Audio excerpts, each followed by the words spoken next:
जहां एक और पूरा देश और पूरी दुनिया सनातन धर्म के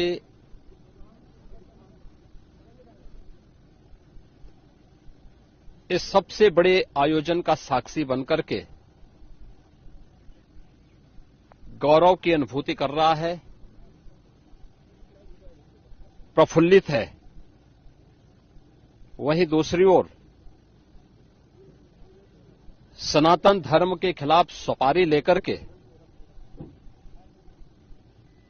षड्यंत्र करने वाले तत्वों के द्वारा लगातार शरारत पे शरारत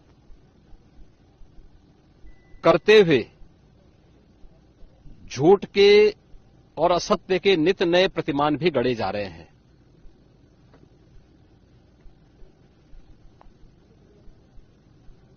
भारत के संसदीय लोकतंत्र की सबसे और सर्वोच्च संस्था देश की संसद में कांग्रेस अध्यक्ष से मल्लिकार्जुन खड़गे और समाजवादी पार्टी के अध्यक्ष श्री अखिलेश यादव का वक्तव्य इस ओर सबका ध्यान आकर्षित करता है। ये दोनों वक्तव्य न केवल इनके सनातन धर्म विरोधी चरित्र को उजागर कराता है, बल्कि इनकी उस गिद्ध दृष्टि की ओर भी सबका ध्यान आकर्षित करता है, जो लगातार इस महाकुंभ के खिलाफ पहले दिन से दुष्प्रचार कर रहे हैं। इनका ये बयान न केवल सनातन धर्म पर प्रहार है, बल्कि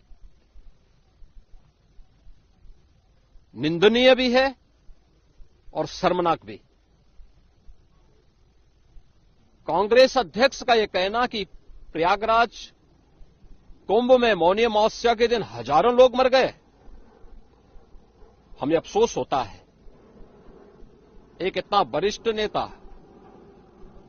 कांग्रेस देश की जो सबसे पुरानी पार्टी है, उसके अध्यक्ष से अपेक्षा की जाती है कि वो एक मर्यादित बयान देश की संसद में रखें,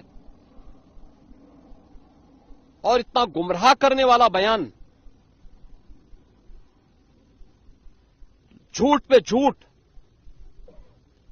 ऐसे ही समाजवादी पार्टी के अध्यक्ष का बयान, एक प्रतिस्पर्धा दोनों दलों में है, कौन कितना सनातन विरोधी वक्तव्य दे सके।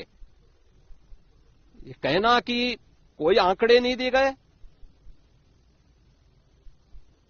यहां से प्रशासन से जो बयान जो आंकड़े दिए गए, उन आंकड़ों को मैंने भी सबके सामने रखा। घटना दुखद थी, हर व्यक्ति दुखित था, और जितने क्विक रिस्पांस से मेला प्रशासन, पुलिस, एनडीआरएफ, एसडीआरएफ, सिविल डिफेंस, इन सब ने मिलकर के घायलों को हॉस्पिटल पहुंचाने का काम किया, अपने आप में एक मिसाल है। करोड़ों लोग प्रयागराज में उस दिन उपस्थित थे। ये दोनों दल चाहते थे और सनातन धर्म विरोधी चाहते थे कि बड़ा हादसा हो जाए। हमारी पहली प्राथमिकता थी कि किसी भी स्थिति में इसको हम जीरो हादसे तक लेके जाएं, लेकिन दुर्भाग्यपूर्ण तरीके से एक घटना घटित हुई।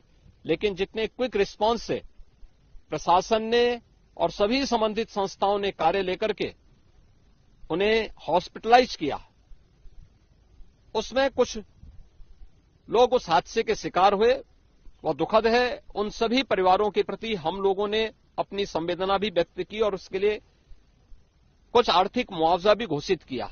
यद्यपि किसी व्यक्ति की कमी मुआवजे से नहीं हो सकती, लेकिन तब भी हम लोगों ने एक प्रयास किया, घायलों का प्रॉपर उपचार कराया।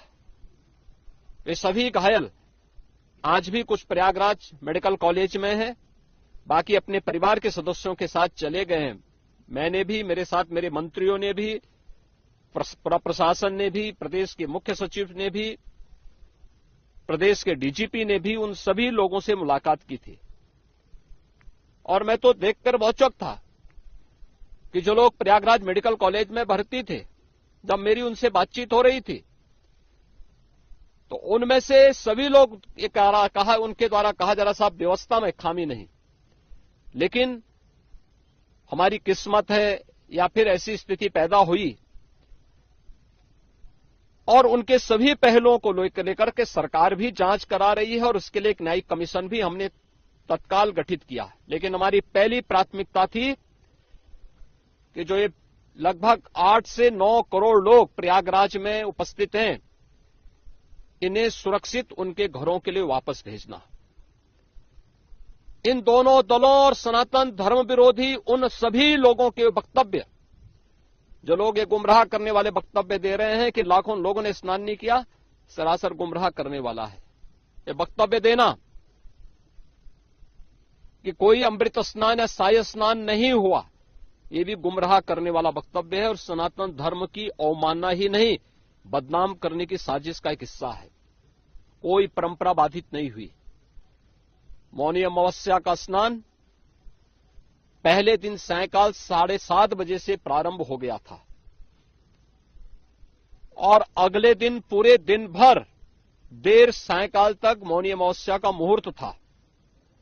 स्वाभाविक रूप से अखाड़ों ने हादसे के तत्काल बाद मेला प्राधिकरण के साथ बातचीत करके अपने स्नान को स्थगित किया था कुछ देर के लिए।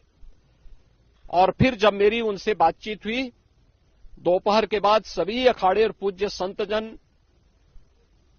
आचार्य महामंडलेश्वर, वे इस स्नान का हिस्सा बने और वही परंपरागत तरीके से सभी स्नान भी हुए। इस महाकुंभ में 3 अमृत स्नान थे, मकर संक्रांति, मौनी अमावस्या और बसंत पंचमी। इन तीनों में अमृत स्नान हुए जिसमें सभी अखाड़े भागीदार बने। पौष पूर्णिमा से आयोजन प्रारंभ हुआ। समाजवादी पार्टी के अध्यक्ष का यह वक्तव्य भी कि सरकार ने 100 करोड़ की घोषणा की थी, मुझे लगता है कि उनको बयान थोड़ा पढ़ना चाहिए। ये लोग 12 बजे सो करके उठने वाले लोग हैं। कार्यालय स्टाफ जिस प्रकार का इन्हें नोट बना करके देता है, ये उस प्रकार का वक्तव्य बना करके सामने प्रस्तुत करते हैं और फिर उसके अनुसार उसको लीडर के रूप में नहीं बल्कि एक रीडर के रूप में सबके सामने उस वक्तव्य को पढ़ करके अपनी जगहसाई करते हैं और राजनेताओं की भी जगहसाई करते हैं। यही स्थिति इन्होंने, मैंने बार बार कहा कि महाकुंभ में 40 से 45 करोड़ श्रद्धालु इस पूरे महाकुंभ के आयोजन में भागीदार बनेंगे। और मुझे बताते हुए ये भी प्रसन्नता है कि पिछले 22 दिन के अंदर इस महाकुंभ में 38 करोड़ श्रद्धालु अब तक यहां आ चुके हैं। अगले 22-23 दिन तक यह आयोजन और चलेगा। इन 22 दिनों के अंदर भी श्रद्धालुओं के आने की पूरी वो है। आज भी आप देख रहे होंगे, कल बसंत पंचमी अंतिम अमृत स्नान संपन्न हुआ। माघी पूर्णिमा 12 फरवरी को और महाशिवरात्रि 26 फरवरी को होगा। करोड़ों की संख्या में देश और दुनिया का हर श्रद्धालु आना चाहता है। आज भूटान के महामहिम नरेश ने भी यहां पर अपने देश के तमाम लोगों के साथ में इस आयोजन में वे सहभागी बने। पूरी दुनिया आ रही है, लेकिन इन दलों ने जिन्होंने सनातन धर्म के खिलाफ सफारी लेकर के एक षड्यंत्र करने में लिप्त हैं, इनका षड्यंत्र कामयाब नहीं होगा।